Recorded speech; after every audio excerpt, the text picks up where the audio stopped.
सुनो बेटा, हमारा जो ये टॉपिक है चैप्टर 5, इसमें कुछ पोर्शन तो ऐसा है जो आपने 11th क्लास में भी किया हुआ है, ठीक है। बस उसी की समझ लीजिए एक्सटेंशन है। किस तरह से एक्सटेंशन है? बेसिकली चैप्टर 5 जो है ना बेटा, दो पार्ट्स में है, कॉन्टिन्यूटी एंड डिफरेंशिएबिलिटी। यानी इस चैप्टर में कॉन्टिन्यूटी एंड डिफरेंशिएबिलिटी, यानी जिसको आप कह सकते हो कि डेरिवेटिव्स।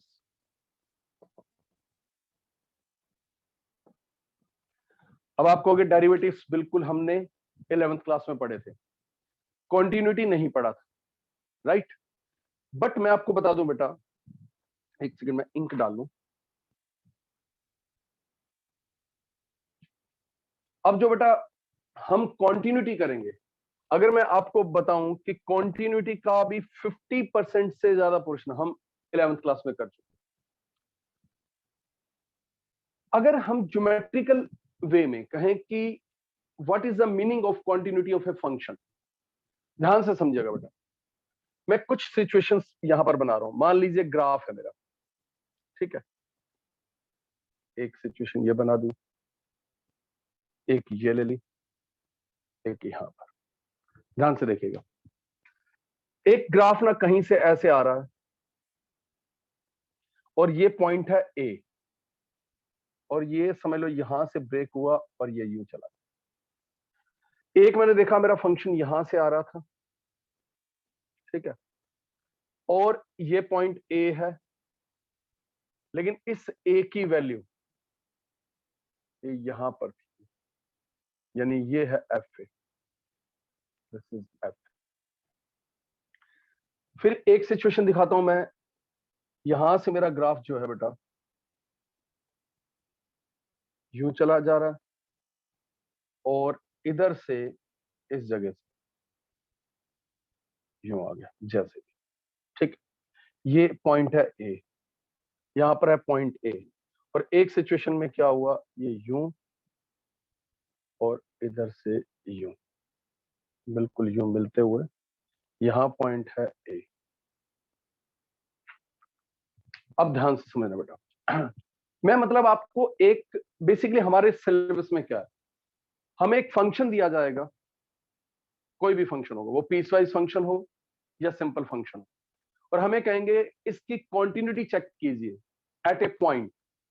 वैसे आपको बता दूं, कॉन्टिन्यूटी एट ए पॉइंट भी होती है, और कॉन्टिन्यूटी, एक सेकंड आयुष, कॉन्टिन्यूटी एक पॉइंट पर भी होती है, किसी इंटरवल में भी होती है, लेकिन हमारे सिलेबस में जो कॉन्टिन्यूटी है वो एट ए पॉइंट है। जैसे मैंने इन 4 ग्राफ्स में हर एक जगह पर एक पॉइंट ले लिया ए, हमें कोई भी एक ऐसा फंक्शन दिया जाएगा, जैसे एक सिंपल सा पहले लिख रहा हूं मैं, 3x+5 ये फंक्शन है, और मुझे किसी ने कहा कि check the continuity of this function at x equals to 2। कोई भी पॉइंट दे देंगे इन इट्स डोमेन, होना डोमेन में चाहिए, और तुम्हें मालूम है इसका डोमेन तो क्या है, कोई भी रियल नंबर। तो अगर मेरे से किसी फंक्शन के डोमेन में से कोई नंबर लेकर हमें कहते हैं कि बताइए इस पर आप इसकी कॉन्टिन्यूटी चेक कीजिए, तो हमारे पास एक वे है। लेकिन मैं ग्राफिकली आपको माइंड में होना चाहिए कि कॉन्टिन्यूटी का मीनिंग क्या होता है। हम कॉन्टिन्यूटी का मीनिंग ये कहते हैं कि अगर हम उसका ग्राफ ड्रॉ करें तो उस पर्टिकुलर पॉइंट पर उसमें कोई ब्रेक नहीं होना चाहिए, यानी क्रैक नहीं होना चाहिए, कोई जंप नहीं होना चाहिए। अब आप इसमें देखो, यानी और आपने 11th क्लास में, ध्यान से सुनना बच्चों, 11th क्लास में आपने लिमिट की है। मैंने आपको, अगर आपको याद हो, जो बच्चे मेरे पास 11th में थे, मैंने पहले सबसे पहले स्टार्ट नहीं कर दी थी एक्सरसाइज, हमने पूरा एक लेक्चर सिर्फ मैंने लिमिट्स को एक्सप्लेन करने में लगाया था कि अगर मैं किसी क्वेश्चन में limit x tends to 2 x² find out करता हूं, और एक बच्चा कहता है fx इज इक्वल टू में x² फाइंड f2, दोनों का आंसर सेम है। इसका आंसर भी क्या है 4, और इसका आंसर भी क्या होता है 4, तो दोनों में डिफरेंस क्या है, मतलब ये किस चीज को रिप्रेजेंट करता है और ये 4 किस चीज को रिप्रेजेंट करता है। तो मैंने आपको समझाया था कि बेसिकली बेटा लिमिट्स का मतलब क्या होता है कि when value of x approaches towards 2, यानी बीच में मुझे एक बार 11th की थोड़ी सी बात बतानी पड़ रही है। ये मान लो बेटा 1 है, ये 2 है, ये 3 है। This is 1, this is 2, this is 3, this is 4। आपको मालूम है कि अगर मैं 2 की तरफ अप्रोच करता हूं, चाहे मैं लेफ्ट की तरफ से और चाहे मैं राइट की तरफ से, लेफ्ट का मतलब है जैसे 1.5, अगर आप 1.5 वैल्यू यहां डालते हो तो इसकी वैल्यू कितनी आती है 2.25। 1.6 डालते हो तो क्या आती है 2.56। 1.8 डालते हो तो क्या आती है 3.24। 1.9 डालते हो तो क्या वैल्यू आती है 3.61। ऐसे ही 1.999 डालोगे तो वैल्यूज क्या आएगी। तो आप देखोगे कि 1.5 पर 2.5, 1.6 पर 2.56, 3 अगर मान लीजिए बिल्कुल 1.9 पर चला गया 3.61। तो हम देख रहे हैं इसका ग्राफ ना ऐसे जा रहा है, ऐसे आगे बढ़ता जा रहा है। और अगर हम राइट की तरफ से आते हैं तो 2.5 वैल्यू डालते हैं तो 2.5 पर 6 ये 5, ये 6 और ये 7। 2.5 पर 6.25, 2.4 पर 5.76, 2.1 पर 4.41। तो हम देखते हैं इसकी वैल्यूज ऐसे आ रही है। तो हम क्या ऑब्जर्व करते हैं कि when we are approaching towards 2 for the value of x, that is domain, either from left of 2 or from right of 2, then value of the function fx, that is range, approaches towards what number, that is called its limit। और इसका मतलब क्या है कि what is the value of this function at x equals to 2। सीधा मैंने 2 पर check पूछी, पर 2 पर क्या, आपने कहा 2 पर 4। इस केस में हमने देखा जब हम लेफ्ट की तरफ से अप्रोच कर रहे थे, लेफ्ट की तरफ से अप्रोच का मतलब when limit x tends to 2 negative. 2 negative का मतलब आपको बताया था मैंने, -2 नहीं होता है, 2 से थोड़ा सा कम, very very less, 2 minus h, where h is approaches towards 0, मतलब 0.000000001। यानी एक तरह से 2 माइनस का मतलब है 1.9999999। तो जब हमने इसमें इस फंक्शन की वैल्यू देखी और हमने कहा इसका आंसर 4 आ रहा है, मतलब ये 4 क्या शो कर रहा है कि जब हम 2 से 1.5, 1.6, 1.7, 1.8, when we are approaching towards 2 from left hand side, then value of this function approaches towards 4। बिल्कुल फिक्स देख लिया था 4 की तरफ जा रहा है, इसका मतलब इसकी लेफ्ट हैंड लिमिट एग्जिस्ट करती है। LHL एग्जिस्ट और किसके इक्वल है, 4 के इक्वल है। हम इधर से आए, limit x tends to 2 positive. हमने जब इसकी वैल्यू देखी, हमने 2.5 डाला, वैल्यू आई 6.25। फिर हमने 2.4 डाला 5.76, 2.2 डाला 4.84, 2.1 डाला 4.41, फिर हमने 2.01 डाला 4.0401। बिल्कुल हम ये देख रहे हैं ये भी किसकी तरफ आ रही है, 4 की तरफ, यानी ये भी 4 है। यानी अगर आप डोमेन की वैल्यूज के लिए चाहे लेफ्ट से चाहे राइट से अप्रोच करते हो, अगर आपके फंक्शन की वैल्यू किसी डेफिनेट नंबर की तरफ जा रही है, इसका मतलब वो लिमिट एग्जिस्ट करती है। इस केस में मेरी LHL भी एग्जिस्ट कर रही है, RHL भी एग्जिस्ट कर रही है, और दोनों आपस में इक्वल भी हैं। It means limit x tends to 2 fx exist, और उसका आंसर क्या हो गया 4। जब हम कहते हैं बेटा, ये आपके, ये नहीं सिर्फ 11th की बात कर रहा हूं, ये 12th में भी है, अभी काम भी आएगा ये। when limit x tends to 2 fx exist, और उसकी कोई डेफिनेट वैल्यूज दे देते हैं 4, 6, 8, 10, तो इसका मतलब समझ लेना उसकी LHL भी 6 है। अगर मैंने 4 दी तो इसका मतलब उसकी LHL भी 4 और RHL भी 4। तो लिमिट का बेसिकली आंसर सेम आने से ये 4 किस चीज को कर रहा है कि when we are approaching towards 2 either from left or from right, then value of function approaches towards 4। and इसका मतलब क्या है कि value of this function at x equals to 2, this is 4। अब कोई कहता है सर फिर लिमिट की जरूरत क्यों पड़ी। मैंने 11th में समझाया था कि कुछ कई बार ऐसा होता है, जैसे मान लो मैं आपको एक फंक्शन दूं fx इज इक्वल्स टू में x square minus 4x minus 2। अब ये एक फंक्शन है, मैंने कहा इसकी 1 पर वैल्यू चेक करो, आपने 1 पुट किया, वैल्यू आ गई। मैंने कहा इसकी 3 पर वैल्यू चेक करो, आपने 3 डाला, वैल्यू आ गई। मैंने कहा अच्छा इसकी 2 पर वैल्यू चेक करो, आपने कहा सर 2 पर तो ये तो 0.0 आएगी, और 0.0 तो इनडिटर्मिनेट फॉर्म होती है। तो मैंने कहा it means you can not check value of this function at x equals to 2। Okay, कहता है yes. So can you tell me when I am approaching towards 2, ठीक है, एग्जैक्टली 2 नहीं डाल सकते, but when I am approaching towards 2 either from left or from right, then value of this function, whole function, is approaching towards what number? तो इस पूरी बात को मैं शॉर्ट में क्या पूछता, okay find limit x tends to 2। तो मैंने ये पूछ लिया, एक मैं लंबी चौड़ी बात कर रहा हूं, okay you can not find the value of this function at x equals to 2, but can you find that number when we are approaching towards 2 either from left or from right, then value of this function is approaching towards what number?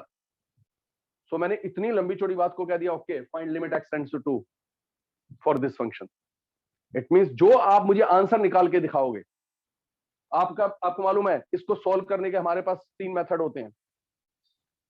हम factorisation से करते हैं, हम formula भी use करते हैं, हम x को टेंस टू 2 है ना, टेंस टू 2 का मतलब 2 नहीं है, तो 2 प्लस एच या 2 माइनस एच भी पुट करके करते हैं। तो उससे जो भी आंसर आएगा, जैसे इसका आंसर आपको मालूम है 4 आ जाएगा, तो मुझे पता लग गया ओके 2 पर तो इसकी वैल्यू नहीं आ रही, 2 पर तो इसकी क्या है वैल्यू, ब्रेक है इस वाले फंक्शन की, बट लेफ्ट हैंड और राइट हैंड दोनों पे ये क्या है, इसकी वैल्यू कितनी है, 4 है। इसका मतलब उसकी लेफ्ट हैंड लिमिट भी एग्जिस्ट करती है, राइट हैंड लिमिट भी एग्जिस्ट करती है, बट 2 पर ये नॉट डिफाइंड है। अब कोई मेरे से पूछे, अब बड़ी अच्छी सी बात बता रहा हूं, ध्यान से सुनना बच्चों, इस जो कॉन्टिन्यूटी है, कॉन्टिन्यूटी में मैंने अभी आते ही आपको क्या बोला कि बेटे जब हम इसका ग्राफ बनाए तो किसी जगह पर ब्रेक नहीं होना चाहिए। तो इसका मतलब कोई बच्चा कहता है सर इसका मतलब इसका ग्राफ तो जैसे मैं इधर से आ रहा था यूं जा रहा था और 2 पर ब्रेक हुआ, फिर इधर से ऐसे आ रहा है ना, 2 पर ब्रेक हो रहा है। लेकिन अगर आप देखा जाए तो 2 तो इसके डोमेन में ही नहीं है, 2 तो इसके, ध्यान से सुन लेना बच्चों, 2 तो इसके डोमेन में ही नहीं है। तो फिर कोई पूछता है इसका मतलब क्या मैं इस फंक्शन को, खाली ये फंक्शन दिया हो तो मैं क्या इसको कह सकता हूं कि it is continuous everywhere? Yes, बहुत इंपॉर्टेंट क्वेश्चन है ये। सबसे पहले मैंने बोला है कि अगर मैं किसी फंक्शन का ग्राफ बनाता हूं तो इन इट्स डोमेन, उसके डोमेन में चेक करते हैं कि वो कहीं पर किसी पॉइंट पर ब्रेक, जंप नहीं होना चाहिए, क्योंकि ये 1 मार्कर क्वेश्चन है। बाद में जब हम पूरा टॉपिक कर लेंगे तब आपको इस चीज को मैं और कुछ क्वेश्चन दूंगा, और एग्जाम में भी आया हुआ है कि बताइए कितने पॉइंट पर डिसकंटिन्यूअस है। तो पॉइंट ऑफ डिसकंटिन्यूटी जो होते हैं, मतलब जहां पर होता है, अगर ऐसे कोई पॉइंट आपको नजर आ रहे हैं, जैसे आपने इसको देखा ये तो 2 पर नहीं होगा कॉन्टिन्यूस, हमने ग्राफ बना के देख लिया, बट 2 तो इसके डोमेन में ही नहीं है, तो इसको हम कहेंगे ये एक तरह से रैशनल एक्सप्रेशन है। ये पता है, ऊपर भी पॉलिनोमियल नीचे भी पॉलिनोमियल, उसको रैशनल एक्सप्रेशन कहते हैं। तो हम हमेशा कहते हैं कि rational expressions are everywhere continuous in its domain. तो इन जनरल हम कह देते हैं कि जितने भी रैशनल एक्सप्रेशन होते हैं ना वो हमेशा ही कॉन्टिन्यूस होते हैं। जितने पॉलिनोमियल फंक्शन होते हैं, चाहे वो x² - 4 हो, x³ हो, एवरीवेयर कॉन्टिन्यूस होती है, क्योंकि उनका डोमेन तो वैसे ही रियल नंबर होता है। हम कहते हैं जितने ट्रिग्नोमेट्रिकल फंक्शंस होते हैं एवरीवेयर कॉन्टिन्यूस। और आपको मालूम है, आपको याद है, अगर हम 10x का ग्राफ बनाए ना, 10x का ग्राफ इस तरह से बनता है, ऐसे, यूं, फिर ये यूं, फिर ऐसे। ये तो पेन उठाना पड़ रहा है, ब्रेक हो रहा है। इसका मतलब कहां पर ब्रेक हो रहा है, π/2, -π/2, 3π/2, ये तो इसके डोमेन में ही नहीं है। ये बहुत कंट्रोवर्शियल क्वेश्चन कई बार हो जाता था ये हमारे डिस्कशन में टीचर्स के, कि कई बार ऐसा आता था कि इसके बताओ पॉइंट्स ऑफ डिसकंटिन्यूटी बताओ कितने हैं, हाउ मेनी, कुछ ऐसे रैशनल एक्सप्रेशन लिख के दे देते थे। अगर अपोन में उन्होंने x, डिनोमिनेटर में x² - 1 लिख दिया किसी के ऊपर कुछ भी है, और नीचे x इंटू में x² - 1 दे दिया, और ऑप्शन होती थी कि भाई ये 0 पर डिसकंटिन्यूस है, ये 1 पर, -1 पर, बट वो 0, 1, -1 तो इसके डोमेन में ही नहीं है।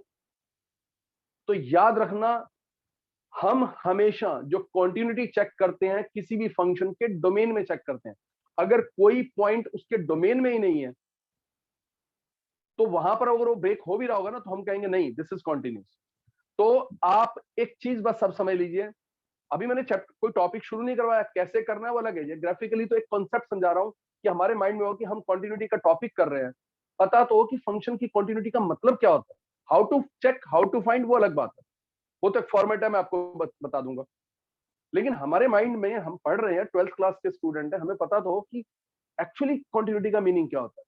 तो हम कहते हैं बेटा, आप अगर किसी फंक्शन का ग्राफ ड्रॉ करते हो, अगर वो किसी पॉइंट पर ब्रेक हो जाता है तो इसका मतलब वो कॉन्टिन्यूस नहीं है। यानी होना क्या चाहिए, ये देखो मैं आपको बताऊं, इस टाइप का ग्राफ, एक ग्राफ मुझे और बनाना पड़ेगा। ये भी हटा रहा हूं, 4 ये बने हुए हैं मेरे पास। ये देखो, एक ग्राफ मैंने ऐसा बनाया,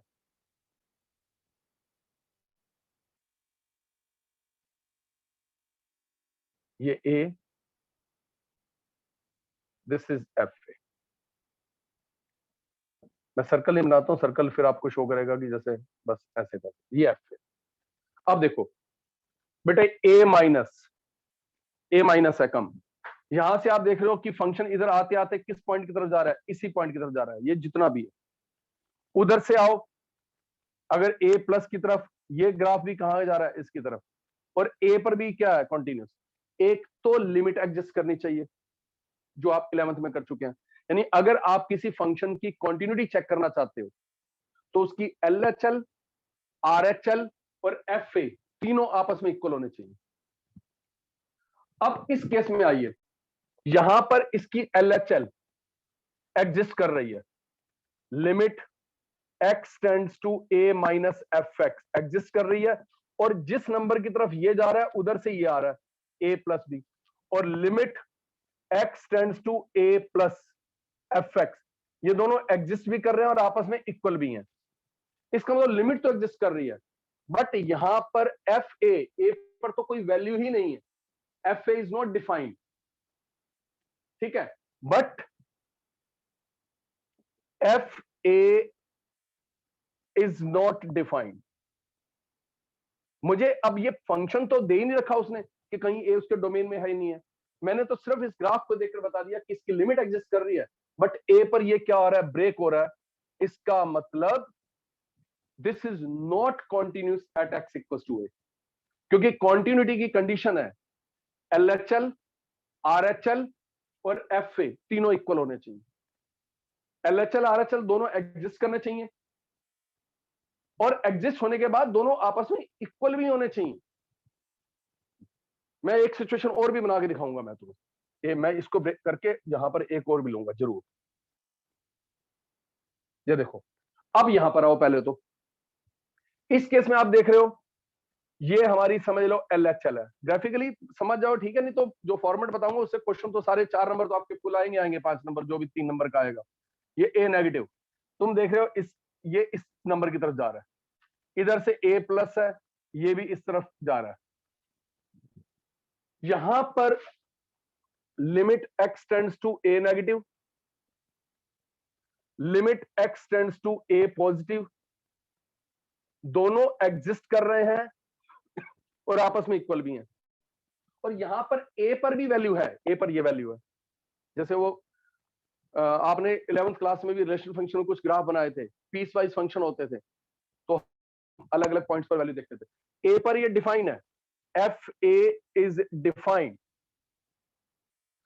but limit x tends to a, क्योंकि जब आपका ए माइनस और ए प्लस अगर इक्वल होता है तो आप कहते हो limit x tends to f x exist कर रही है, एग्जिस्ट कर रही है, but this is not equal to में एफ ए, एफ ए के इक्वल नहीं है, वो वहां पर है। एलएचएल इस पॉइंट की तरफ आ रही है, आरएचएल भी इधर की तरफ आ रही है, लेकिन ए कहां पर है, वो यहां पर है, ये पॉइंट है।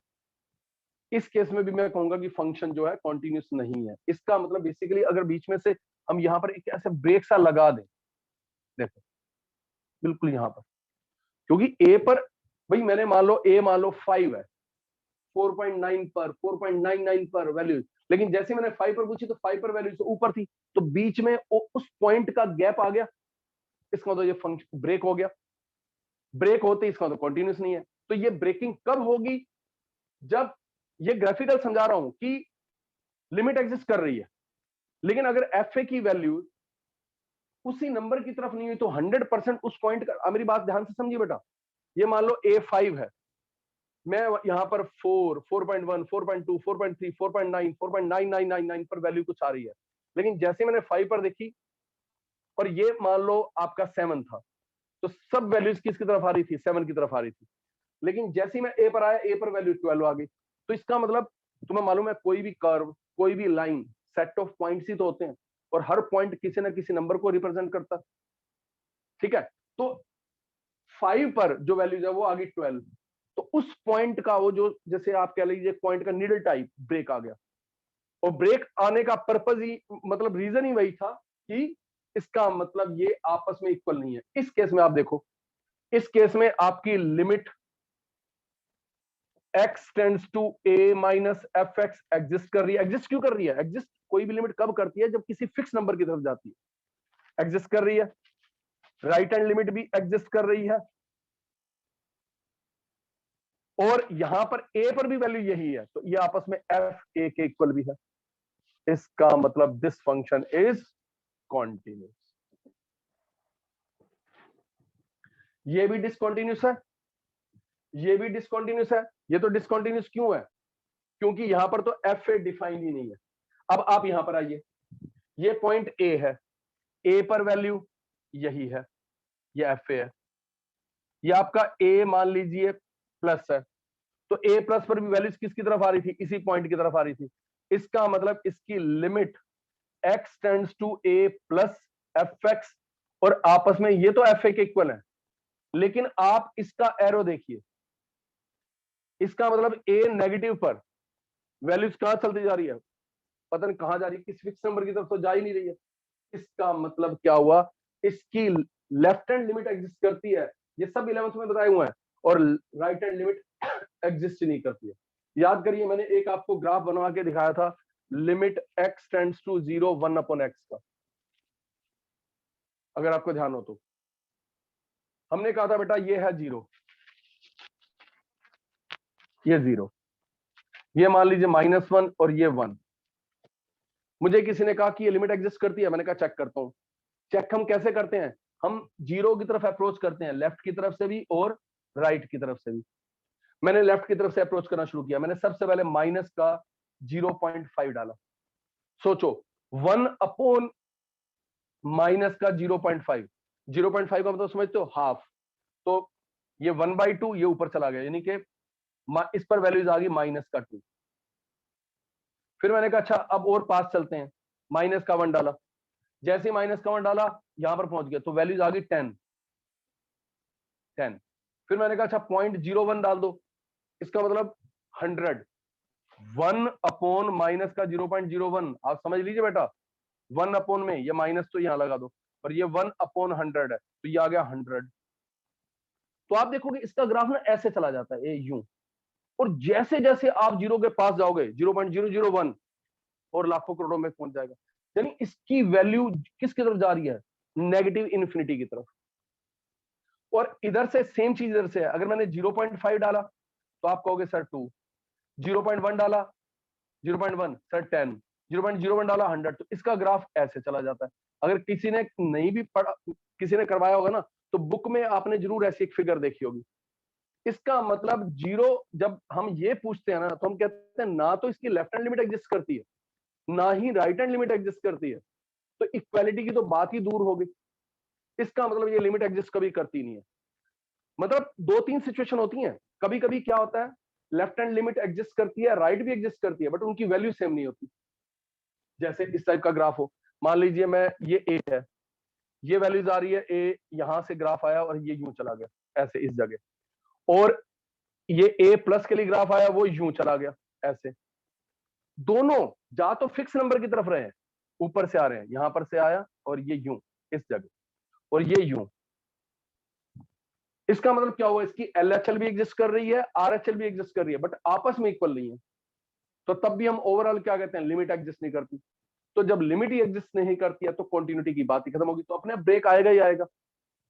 ये इसलिए मैं फाइनली आपको बता दूं कि बेटे हमने कॉन्टिन्यूटी फंक्शन की चेक करनी है ना, तो आपको क्या करना है, LHL निकालना है, RHL निकालना है और FA निकालना है। अगर वो तीनों इक्वल आएंगे तो मैं लिख दूंगा फंक्शन इज कॉन्टिन्यूस। ये मैथमेटिक्स रटवाने वाला होता, ये करना है तुझे। अब तुम उस चीज को समझो ऐसा क्यों होता है भाई, LHL RHL इक्वल होनी चाहिए और FA भी इक्वल होना चाहिए। तो वो मैं इस ग्राफ से सारी सिचुएशन समझा रहा हूं कि ऐसा हम एक जो फॉर्मेट बनाकर आपको दे दिया कि ऐसा करना है आपने, वो करना क्यों। तो आप सोचो कि इसमें LHL एग्जिस्ट करे, RHL एग्जिस्ट करे और दोनों इक्वल नहीं होंगे तब भी ब्रेक आएगा, क्योंकि एक ग्राफ किधर जाएगा दूसरा किधर जाएगा। LHL भी एग्जिस्ट करे, RHL भी एग्जिस्ट करे, बट जीरो पर कोई वैल्यू ही ना हो तो तब भी ब्रेक आएगा। LHL एग्जिस्ट करे, RHL भी एग्जिस्ट करे, बट ए पर वैल्यू कुछ डिफरेंट हो, इसका मतलब तीनों आपस में इक्वल ना हो तो तब भी ब्रेक आएगा। सिर्फ ब्रेक नहीं आने के कहां पर सिचुएशन अराइज होती है कि जब हम LHL RHL और FA तीनों पर वैल्यू सेम हो। So this is the conditions for the continuity of a function. How to prove that given function is continuous at x equals to a? First check the RHL, that is right hand limit. Limit x tends to a positive, left hand limit x tends to a negative, and on x equals to a.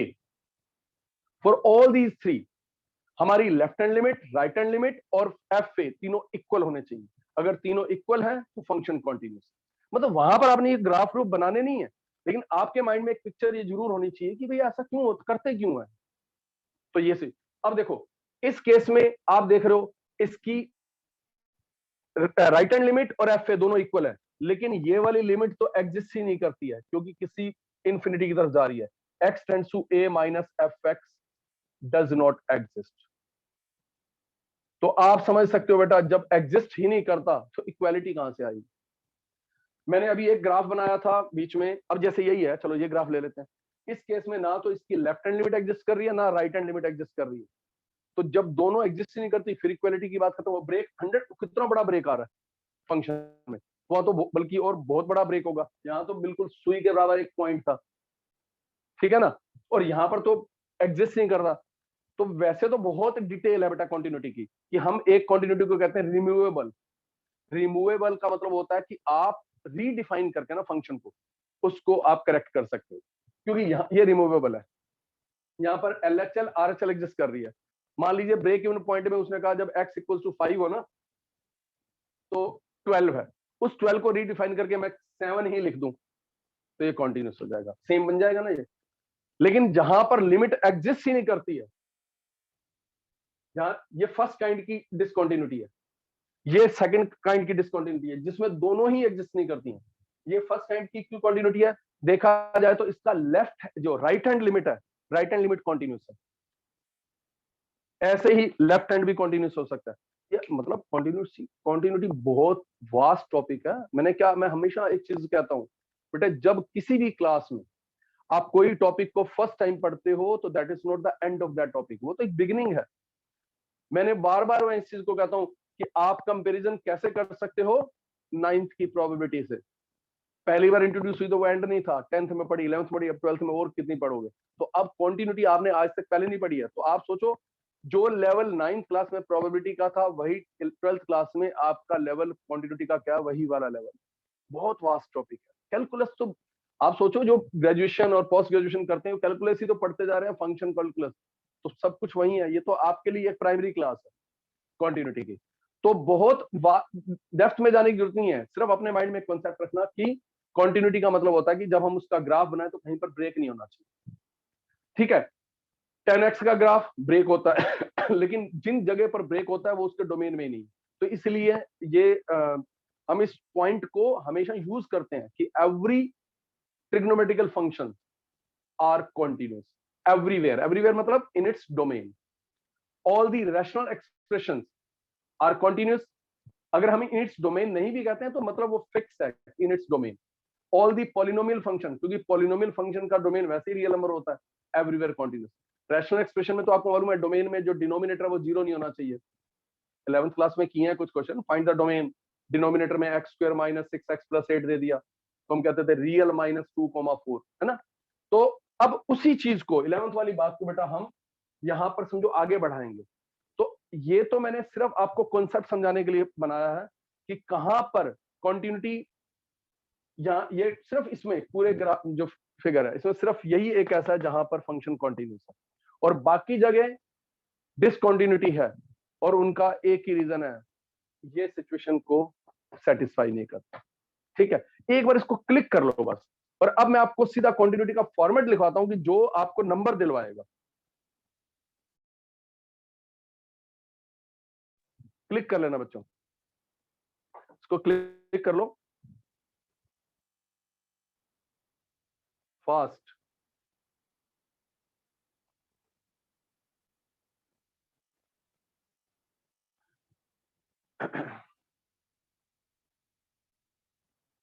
क्योंकि मुझे आपको 11th की limits भी बतानी पड़ेगी, क्योंकि कुछ बच्चे ने मैंने देखा, चाहे वो लिमिट हो या डेरिवेटिव हो, उस चैप्टर को ढंग से किया ही नहीं होता, सोचते हैं चलो 12th में कर लेंगे या कुछ ने। क्योंकि मेरे पास अक्सर हर साल यही प्रॉब्लम आती है बच्चों की, सर हमने ना चैप्टर 13 को ना ढंग से किया नहीं था। तो इसलिए मैंने शायद अभी किसी बच्चे से बात भी की थी कि हम इस टॉपिक को, वैसे तो 5-6 क्लास का टॉपिक होता है, लेकिन 7, 8, 9, 10 इसीलिए लगानी पड़ती है कि पहले वो 11th वाले भी कुछ बेसिक क्लियर करने पड़ते हैं।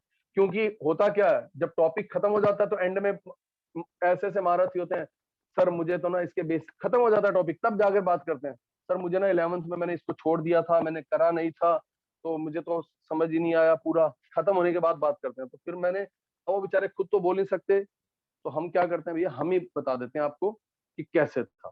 सुनना बच्चों, अब मेन फॉर्मेट को समझिएगा। आपको कहेंगे to check the continuity of a function at a point. आपको किसी फंक्शन की कॉन्टिन्यूटी चेक करनी है किसी पॉइंट पर। ये मान लो फंक्शन है आपके पास एफ ऑफ एक्स, और ये पॉइंट है एक्स इज इक्वल टू ए। तो आपको मान लीजिए कॉन्टिन्यूटी चेक करनी है। पहला step, first step, find LHL। अब LHL कैसे फाइंड होती है, याद है सबको, लिमिट एक्स टेंड्स टू, एक दो क्वेश्चन करवाऊंगा याद आ जाएगा, ए माइनस फंक्शन। और ये कैसे फाइंड करते थे, याद करिए, पुट एक्स को पुट कर देते थे ए माइनस एच, लिमिट हमारी हो जाती थी एच टेंड्स टू 0, और जहां जहां फंक्शन में एक्स होता था उसकी जगह लिखते थे ए माइनस एच। फिर सेकंड स्टेप, सेकंड स्टेप में हम करते थे फाइंड RHL। अब RHL कैसे फाइंड होती थी, limit x tends to a plus f x, put x is equal to में a plus h, limit change होकर आ जाती थी x, ये h टेंड्स टू 0। मैं जानबूझ के मैंने स्पेस छोड़ दिया, एक क्वेश्चन लूंगा पैरेलल, ये हो जाएगा a प्लस एच। हो सकता है इसमें कुछ बच्चों को लगे सर कितनी बेसिक सी बात बता रहे हैं, लेकिन कुछ बच्चों के लिए बतानी पड़ेगी। और तीसरा स्टेप होता था सीधा ही, find f of a, that is put x equals to a in fx। Function में जहां जहां x है उसकी जगह a पुट कर दीजिए। एक छोटा सा क्वेश्चन लेता हूं पहले, किसी ने कहा फॉर एग्जांपल, पहले आसान सा, check the continuity of fx is equal to में 3x minus 5 at x is equal to में 2। ठीक है बच्चों, आपने कहा ओके सर ये क्वेश्चन है, इतना आसान आएगा नहीं, मतलब ये भी बता दूं। सबसे पहले आप कहेंगे sir at x equal to 2, मैंने कहा यस। कहता फंक्शन क्या है, मैंने कहा फंक्शन है 3x माइनस 5। अक्सर हमारे से क्वांटिटी पता है किस फंक्शन की पूछते हैं, पीस वाइज फंक्शन की। पीस वाइज समझते हो ना, ग्रेटर देन 2 पे ये है, लेस देन 2 पे ये है, ब्रेक जहां पर हो जाता है।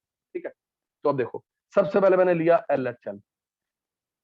ये वो बच्चे समझ लेना जिनको 11th में लिमिट्स भी नहीं आती थी, LHL। और साथ में ऊपर वाले से कंपेयर कर सकते हो, limit x tends to a negative, यहां पर मेरा ये x इक्वल टू a की जगह 2 है, तो मैं लिखूंगा x tends to 2 minus, 2 minus function यही है, तो मैंने लिख दिया फंक्शन 3x प्लस 5। क्या नेक्स्ट स्टेप क्या है, पुट, हम x को पुट कर देते हैं a minus H, a minus H का मतलब 2 माइनस एच, लिमिट हमारी हो जाती है लिमिट h टेंड्स टू 0, और जहां जहां फंक्शन में x होता है उसकी जगह क्या डाल देते हैं a minus H. a minus H का मतलब 2 माइनस एच, तो 3 ब्रैकेट में 2 माइनस एच प्लस 5। अभी लिमिट कंप्लीट नहीं किया। अब लिमिट कंप्लीट करने के लिए क्या करना होता है, सीधी ये वैल्यू डालनी होती है, लेकिन वैल्यू डालते हुए ये ध्यान रख लेना वहां पर कोई ग्रेटेस्ट इंटीजर फंक्शन का सिंबल ना हो, कोई मॉडुलस ना हो, पुट करने से 0.0 फॉर्म ना आ रही हो। भाई लिमिट के क्वेश्चन में पहले इन चीजों को अवॉइड करेंगे तभी तो पुट करेंगे फाइनली।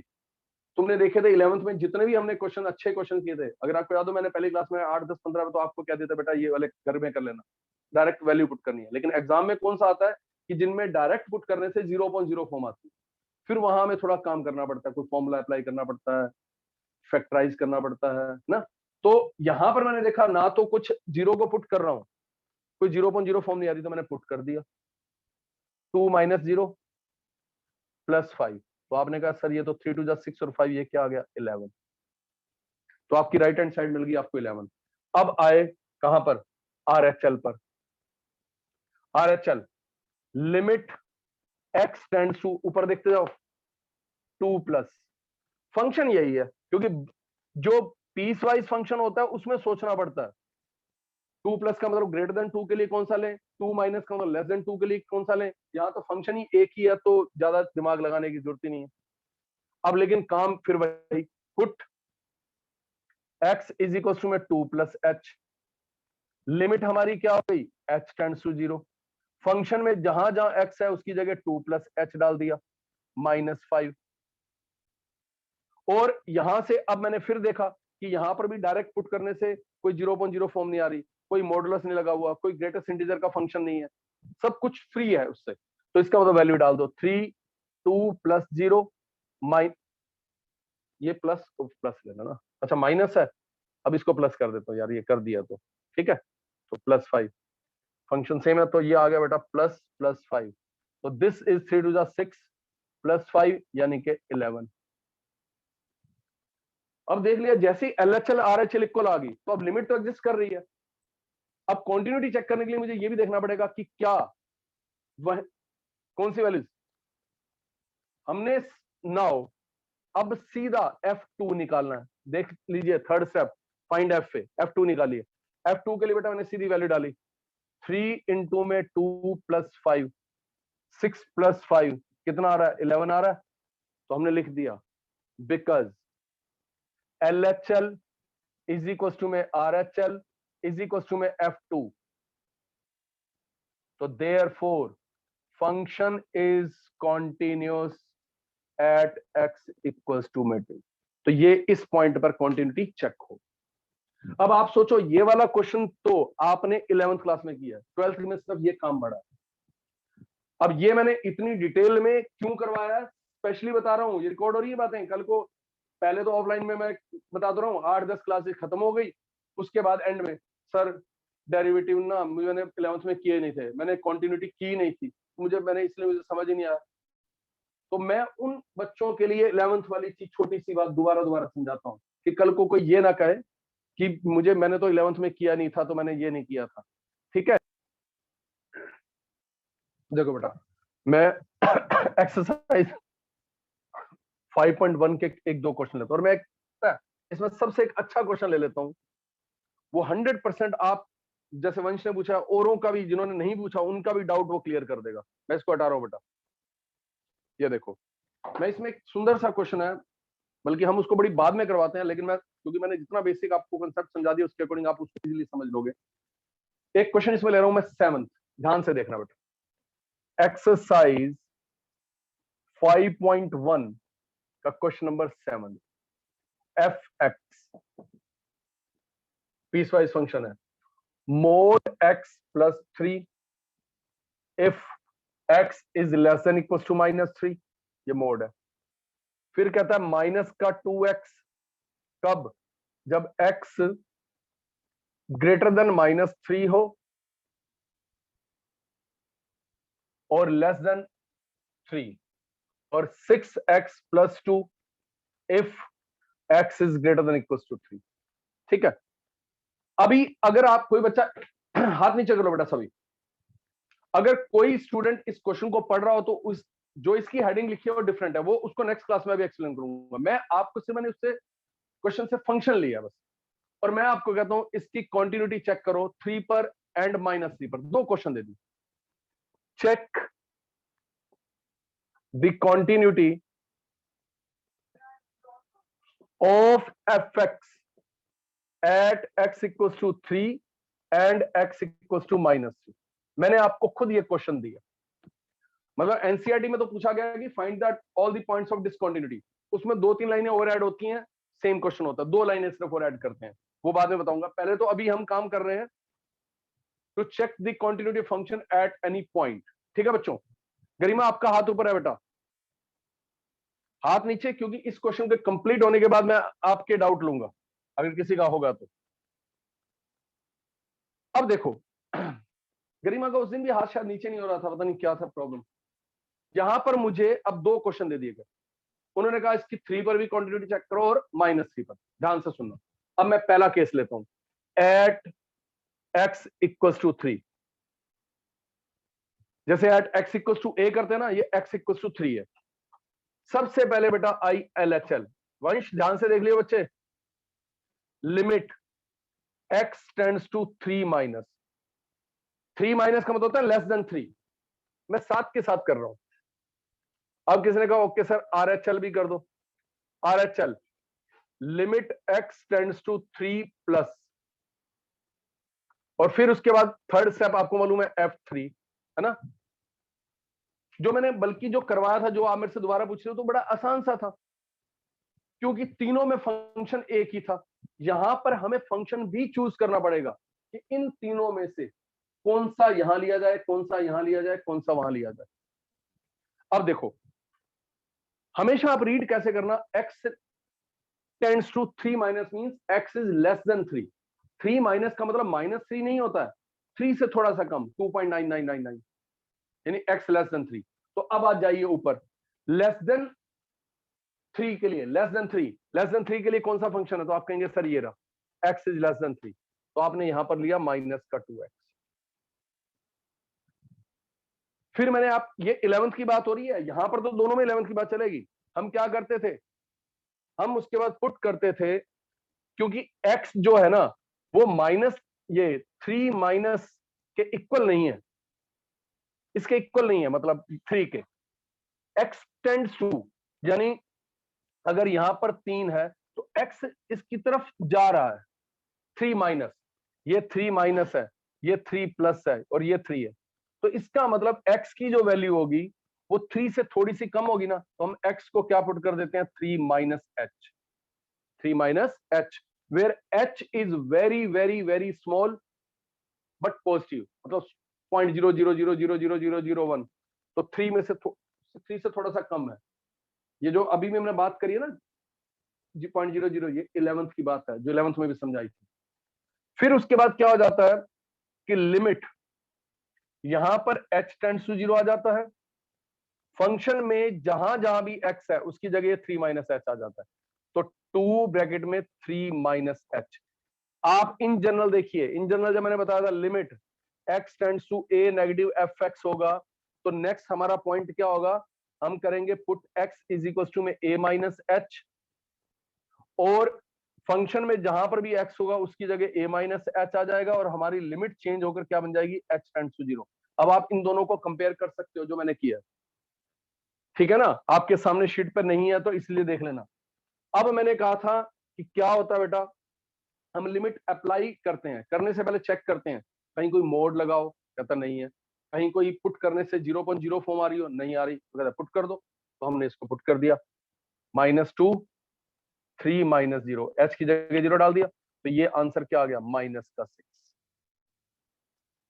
अब आइए x tends to 3 plus, 3 plus का मतलब है 3 से थोड़ा सा ज्यादा, x ग्रेटर देन 3, चेक करो अपने पीस वाइज फंक्शन में, x greater than 3, x greater than 3 यहां पर है 6x प्लस 2, तो यहां पर फंक्शन लिया जाएगा 6x प्लस 2। काम इसमें भी वही करना होता है, क्योंकि 3 प्लस है, 3 प्लस में x जो है 3 से थोड़ा सा ज्यादा है, तो इसका मतलब हम क्या करते हैं, पुट x को पुट कर लेते हैं 3 प्लस h। अब इक्वालिटी लगा दी ना टेंड्स टू की जगह, और फंक्शन में जैसे ही x की जगह ये पुट करेंगे हमारी लिमिट चेंज होकर क्या बन जाएगी, h टेंड्स टू 0, क्योंकि h की वैल्यू बहुत कम होनी चाहिए, टेंड्स टू 0 मतलब 0.000, क्योंकि x टेंड्स टू 3 प्लस है, ये 3, ये 3 की तरफ आ रहा है, इधर बिल्कुल 3 की तरफ। तो बिल्कुल 3 की तरफ कब आएगा, जब मान लो ये h 0.5 हो, तो फिर तो 3.5 हो गया। हमने कहा नहीं यार h बहुत कम हो, कहता अच्छा 0.1, 3.1 हो गया। मैंने कहा नहीं यार बहुत कम, तो 3.000, तो यानी कि जो h है वो किसकी तरफ जा रहा है, 0 की तरफ जा रहा है। मतलब ये कॉन्सेप्ट समझा रहा हूं, लेकिन अब फॉर्मेट को याद रखो यार, कुछ ज्यादा भी डेप्थ में जाओगे तो नीचे ही रह जाओगे। तो x को 3 प्लस h, तो ये 6 इंटू में 3 प्लस h प्लस 2, इतना छोटी सी बात है। 3 minus 3 plus 3 minus x less than 3, 3 plus x greater than 3, piecewise function में जाओ, वहां से फंक्शन चूज करो, उतार दो। नेक्स्ट टाइम में क्या करना होता है, अगर ये 3 प्लस है तो 3 प्लस h, 3 माइनस है तो 3 माइनस h। फंक्शन में जहां जहां x उसकी जगह पुट कर दो और लिमिट हमारी चेंज होकर क्या बन जाएगी, h टेंड्स टू 0। और फिर अप्लाई करने से पहले बस ये चेक कर लो कि मोड वोड तो नहीं लगा हुआ, नहीं लगा हुआ, तो हमने कहा पुट कर दो फिर 6, 3 प्लस 0 प्लस 2, 6x प्लस 2, और ये माइनस का, एक मिनट देख लो, वैसे 6x प्लस 2 ही है। आ गया, यस ठीक है। तो ये बेटा क्या आ गया, 6 3 जा 18 प्लस 2, आपने कहा ये तो 20 आ गया। अब मुझे इसको करने की जरूरत भी नहीं है, जब इसकी लेफ्ट हैंड लिमिट और राइट हैंड लिमिट इक्वल नहीं आ रही तो क्वेश्चन खत्म। फिर भी मैं अगर वैसे तुम्हें दिखा रहा हूं F3 भी इसी में डालते, 6 इंटू में 3 प्लस 2, आप कहोगे सर इसमें क्यों डाला, इक्वालिटी यहां पर है, तो ये आपके पास जिसकी जरूरत नहीं थी लेकिन निकाल दिया, तो यहां लिखा here LHL is not equal to RHL। देखो दोनों एग्जिस्ट कर रही हैं, अब ग्राफ एक याद करिए, दोनों एग्जिस्ट कर रही थी, एक मान लीजिए -6 की तरफ जा रही है और एक 20 की तरफ जा रही है, दोनों एग्जिस्ट कर रही हैं लेकिन आपस में इक्वल नहीं है, तो कहीं ना कहीं ब्रेक आएगा, ठीक है ना। ये मान लो माइनस माइनस का 6 है और यहां पर 20 है, तो इधर से फंक्शन तो इधर जा रहा है और इधर से फंक्शन इधर इसकी तरफ जा रहा है, तो इसका मतलब क्या हुआ, कितना लार्ज ब्रेक हो गया इसके अंदर। तो therefore x equals to 3 is a point of discontinuity, यानी कि इसका मतलब ये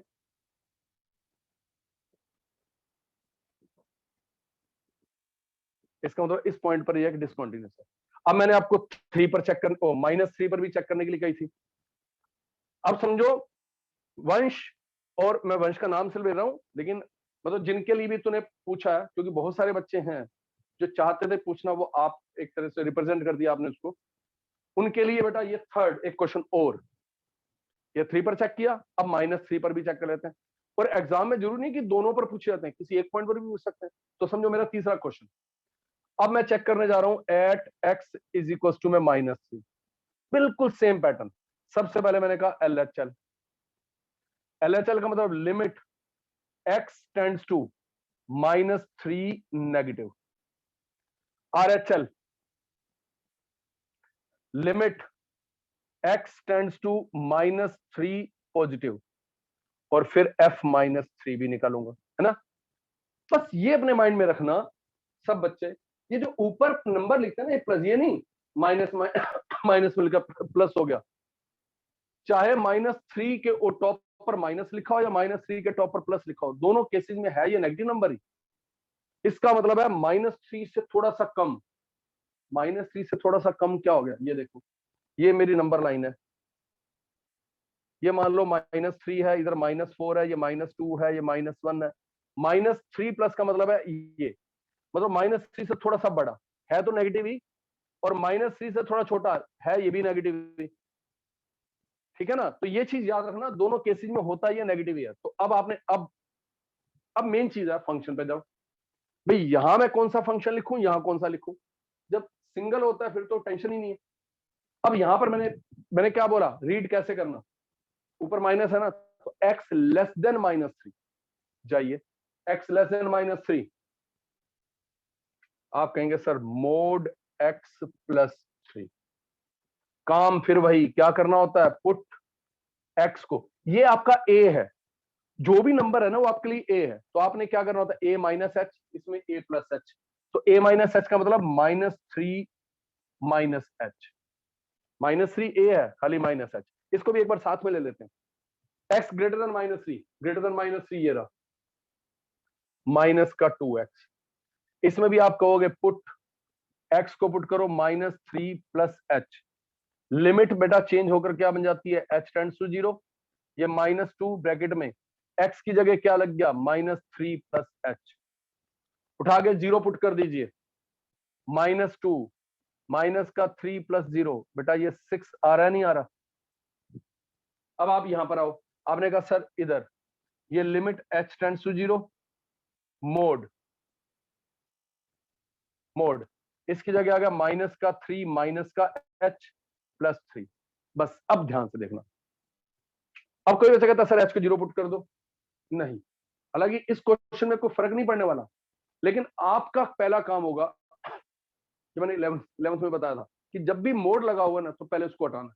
तो एक बात बताओ, ये यहां लिख रहा हूं, माइनस का 3 माइनस एच का मोड, अगर मैं इसमें से माइनस कॉमा ले लूं तो ये 3 प्लस एच, ये मोड। अब तुम्हें मालूम है ये कौन सा नंबर है, ये 100% एक नेगेटिव नंबर है, क्योंकि 3 प्लस एच तो एक पॉजिटिव नंबर है, 3 क्योंकि एच कोई का नहीं सर, एच की वैल्यू अगर -4 ले लूं तो H is very very very very small but positive, मतलब एच को समझ लो क्या वैल्यू होती है, 0.000000001, तो ये पूरा पॉजिटिव उसके आगे नेगेटिव लगा हुआ है, तो किसी भी नेगेटिव का मोड क्या होता है, नेगेटिव, नेगेटिव का मोड नेगेटिव, तभी तो मिलकर पॉजिटिव होता है। कई तो बच्चे सोच रहे होंगे सर क्या बोल रहे हैं, -7 का मोड -7 नहीं होता है, -7 का मोड +7 होता है, क्यों होता है, क्योंकि उस -7 का हम नेगेटिव लेते हैं, अगर कोई भी नंबर खुद नेगेटिव है तो उसका मोड नेगेटिव होता है, यानी याद करिए, मोड x की वैल्यू x होती है अगर x ग्रेटर देन इक्वल 0, और मोड x की वैल्यू -x होती है अगर x लेस देन 0।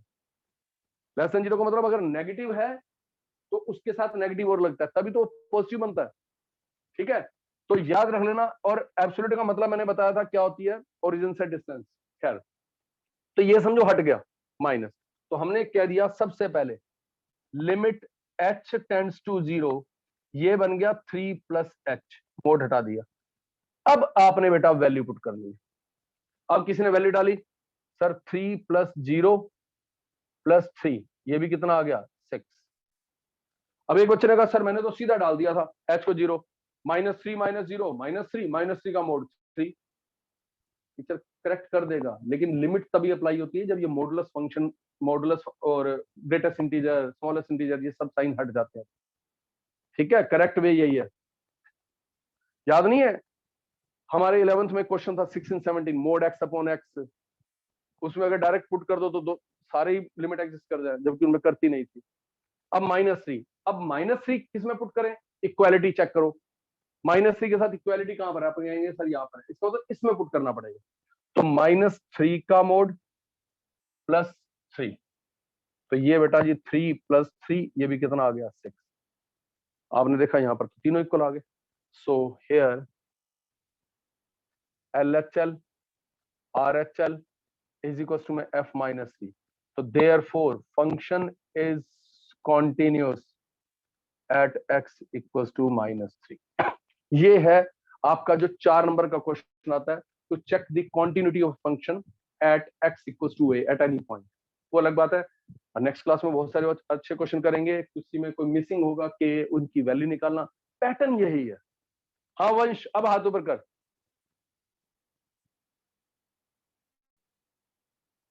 क्लियर हुआ बच्चे? Yes sir. क्योंकि कभी वैसे तो 11th वाली बात थी, लेकिन कभी भी हम एक क्वेश्चन करें उसके बाद हम सोचेंगे, मैं इसलिए हमेशा 2-3 क्वेश्चन, और this is the best question, यानी इस एक्सरसाइज का ही। बाकी के की वैल्यूज वाले हैं कुछ, तो नेक्स्ट क्लास में कंटिन्यूटी, मतलब कुछ लंबा चौड़ा नहीं है, नेक्स्ट क्लास में कुछ मैं आपको बोलूंगा जिसमें अननोन है, यहाँ पर मतलब कंटिन्यूटी गिवन होगी और के की वैल्यू निकालनी होगी, ठीक है। फिर आपको वैसे बता दूं, इसके जो अच्छे क्वेश्चन है ना, वो है एग्जाम्पलर में।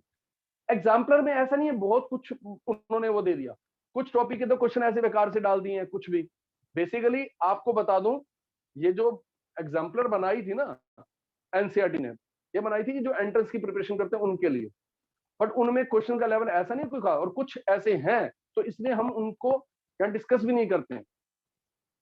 लेकिन ये क्यों इंट्रोड्यूस कर दी और ये कह दिया गया कि भाई इसको भी पढ़ो, कि कुछ क्वेश्चंस उन्होंने जो सीबीएसई से कनेक्टेड थे वो कभी 2013-14 में ले लिए थे, तो तब से उन्होंने कह दिया कि इस बुक को भी सब बच्चों ने पढ़ना है, ठीक है। लेकिन उसके बाद उस टीचर को एक के पास इंफॉर्मेशन है कि आपने उसमें से वो चूज करें जो सीबीएसई के अकॉर्डिंग। तो इसमें आपको बहुत सारे क्वेश्चन मिलेंगे कंटिन्यूटी के, हालांकि वो हमारी सब असाइनमेंट में भी होते हैं, लेकिन मैं चाहता हूं कि सबसे पहले आपकी एनसीईआरटी बहुत स्ट्रांग हो जाए, क्योंकि अक्सर क्या होता है कि हम भागते हैं दूसरे कंटेंट की तरफ, पता लगता है अपने एनसीईआरटी की तरफ ढंग से आते नहीं है, और ज्यादा पढ़ने से कभी कुछ नहीं आता है। कॉन्सेप्ट को समझ के जब आप करोगे ना, फिर असाइनमेंट भी इजीली होती है। और कई बार क्या होता है कि हम फालतू की कुछ चीजें करते रहते हैं जिसका कोई लेना देना नहीं होता, और मतलब अपनी एनर्जी को वेस्ट करते हैं। तो वो चीजें टीचर्स के अपना जो बताए उसके अकॉर्डिंग उसको चलो, हम सोचते हैं हम ये भी कर ले वो भी कर ले, पता नहीं जिससे 100 नंबर उसी से आते हैं, ऐसा नहीं आता। टीचर गाइडेंस बहुत इंपॉर्टेंट होती है, जिस तरह मैं आपको बताऊं उस तरह करना। पहले अभी आप इस एक्सरसाइज के कुछ क्वेश्चन ट्राई करना, सिर्फ वो दे रहा हूं और क्लास एंड कर रहा हूं, ध्यान से सुनना। कंटिन्यूटी चेक करनी है, और आपको आपके पास सबके पास बुक होगी। आप जितने ये 6th 7th 8th 9th 10th 11th 12th question है, इनमें जिन पॉइंट्स पर यहां पर समझो ब्रेकिंग होगी ना, उन पॉइंट्स पर आपने कंटिन्यूटी चेक करनी। ऊपर की हेडिंग मत पढ़ना कि find all the points of discontinuity where, मतलब जैसे 6th क्वेश्चन है वहां पर 2 पर पीस वाइज फंक्शन है तो उसकी कंटिन्यूटी 2 पर चेक करना। 7th मैंने करवा दिया, 8th वाले में 0 पर करनी है, 9th वाले में 0 पे करनी है, 10th वाले में 1 पर करनी है, 12th में 2 पर, 12th में 1 पर। तो कुछ क्वेश्चन दे रहा हूं, ध्यान से थोड़ी ट्राई जरूर करना। घर में जब तक करोगे नहीं बेटा कहीं कुछ नहीं आएगा, पहले ही बता रहा हूं।